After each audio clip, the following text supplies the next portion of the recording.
Halo guys, ketemu lagi dengan gue Inul Motovlog. Pada video singkat kali ini, gue pengen ngasih pesan kepada kalian lewat video ini bahwa untuk selalu fokus di jalan. Karena di jalan akan ada banyak hal yang akan membuat kalian tidak aman. Seperti contoh video gue kali ini. Woi, metik mah. Woi.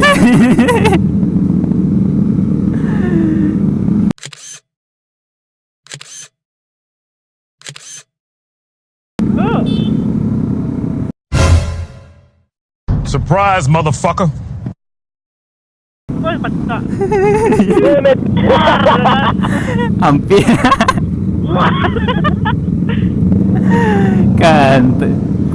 Nah, jadi gimana guys? Masih berani nggak fokus di jalan? Dari contoh video di atas, ya itu mungkin merupakan kesalahan kami antara gue dan Bang Dut Motovlog yang sama-sama nggak fokus ke jalan, tapi malah fokus ke arah yang lain. Ya, apalagi kami terlalu aware karena di dalam rombongan, sehingga keadaan yang ada di jalan tidak terperhatikan dengan baik.